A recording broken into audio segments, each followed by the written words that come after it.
Hoo-wee. Right, Bavit.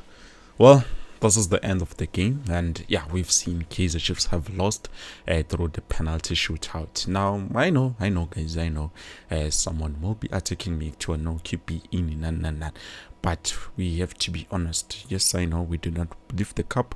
We were supposed to. The game, actually, the entire game, we were not even supposed to get to our penalties because at the end of the day, you look at how Kaizer just performed. We were showing total dominance of the game. Like, everything was proper, but I don't want to sound like a complainer, but at the end of the day, we have to be honest, guys. I feel like Kaizer just did everything right. They did everything right, especially on this game. You know, compared to the game that we played with the Young Africans, we were totally terrible. But now you look at how the players performed, how well we maintained the game. I don't know, maybe the team that we were playing against was a bit weaker because at the end of the day, we maintained character. We had that big build to show those players, they understand they're playing for a big team, and that's what we saw today on the field of play. We had beautiful touches, beautiful combinations. Better yet, Buffet 2. Kaizer Chiefs looked much like a better team, but at the end of the day, things did not go the way we wanted to. And I know someone is gonna say, but keep you Mikael, and guys, we will talk about Mikael. So far, let's just quickly start it from Pansi. You look at us, how we played, we've managed to keep a clean sheet. Yes, Brendan Peterson was not tested enough for this game because at the end of the day, we do not see a lot of Asante Kotoko going forward, trying to get those chances there, because you look at our defense. Aiden McCarthy was proper. I know he missed the penalty. I'm probably mad at him, but don't be. He missed the penalty, but you look at his overall performance. He played beautiful. And Nakona, I can't say he missed to the point to make steal, but we do have to be honest. Asante Kotoko has a great goalkeeper. This guy called Cameraman, he has been doing wonders. I feel like he is the goalkeeper who was a bit tested. Nyana, we know Kaizer Chiefs is not, one team that likes to go in front of goal to make sure they force the team to make a lot of saves. But so far on today's game, I feel like they did that. Obviously, they needed a bit more composure. They needed a bit more, and just a little bit of luck. I know someone might say luck, I say busy, but at the end of the day, we also needed a bit of luck. Now you look at how we changed the game from the first half. Second half, we introduced players like Abuwandile Duba. You started to see our forwards being more active. We replaced Silva. I think we replaced Silva with Modi, and then also we introduced players like Abo. Who else did we introduce? Because we've let go of Utawakele, and then we introduced Nkhohli, which is Fayebani. But at the end of the day, specifically Ndlovu, we introduced Ndlovu, and then also we introduced players like Abo Tulani Mabaso. I feel like they were doing very good in the middle of the park. So far, yes, we still need to see more. We also have another left back, Buffet 2. This guy looks like he is the player that we have been waiting and hoping for at the end of the day, because you look at how he performed so far on this game. Umchita, I feel like he impressed me because he was given enough minutes. Those other few games, Tola like small chances, like Gagnane, but now he started the game. He found the momentum, found the rhythm, and he started to gain that confidence himself. With no man, this is where he need to be, and he's been effective. That's what we needed.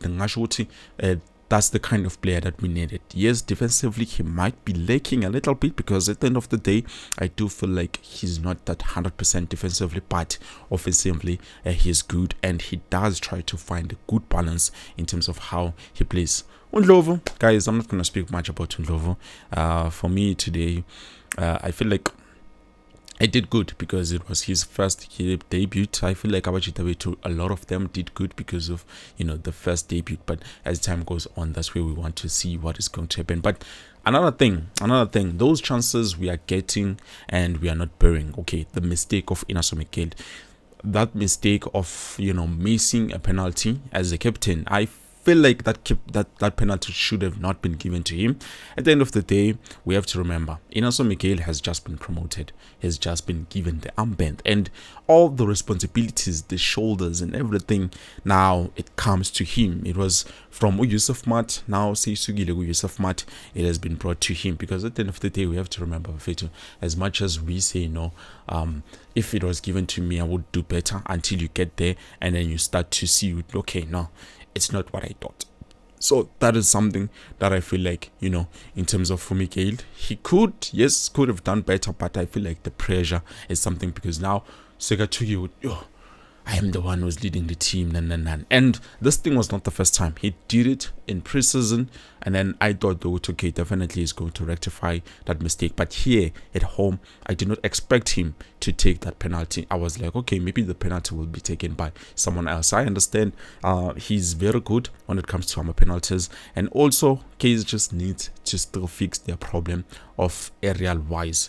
Set pieces where too we are lacking, like we are horrible, like a combined luto when it comes to set pieces. Asante Kotoko, they don't have as much. I know they are very good when it comes to set pieces, but they did not have as much as Kaizer Chiefs had. We had a lot of set pieces, like we were dominating, we were there, we were showing each and everything that needed to be shown by a Kaizer Chiefs player. The only problem was the goals. We had Inaso Miguel, again, he was supposed to score that header where there was a set piece. I believe it was a corner, if I'm not mistaken, and then Ipola lies straight go. No, it was not a corner, it was another set piece, a free kick, and then the ball went straight to him, but he could not score that goal. So at the end of the day, also from my side of things, as much as I am going to criticize him for making those mistakes, because he's the captain, he's a leader, he's someone who's should be doing better. He needs to be a good example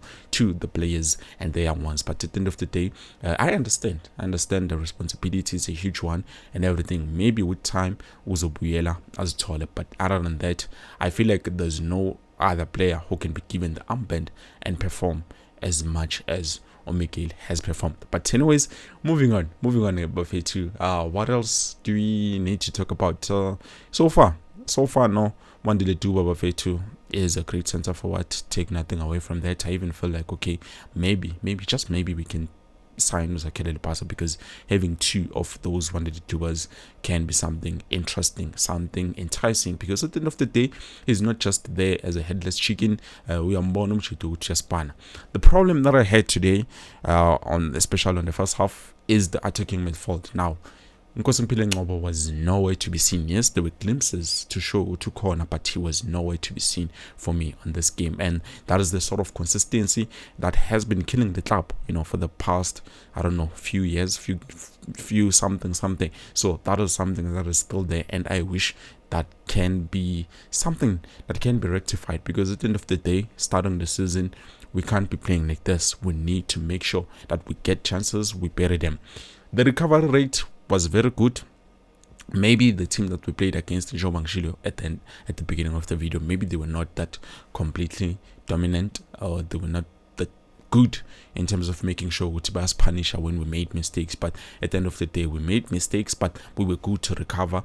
We were quick, we were good, like everything just fall into place. Yes, I understand we've lost Bafetu with penalties, but at the end of the day, we can't take away the fact that Kaizer Chiefs played beautiful football. Now, when I was Jessica, even our problem town jumping by the VIP where la corner, and then they were like, yo. Now some signy but anyways, we're not there, guys. I'm just kidding. But so yeah, I don't know. You can let me know about it, what you think down in the comment section below. I love what Silva is doing. He's trying to adapt. He's trying to get into something that he needs to understand. And also, the system of Coach Nazuddin Nabi does allow the players to play the way Wafunanga, because at the end of the day, he does play multiple philosophies. That's something that I've noticed today. No, this guy doesn't just play.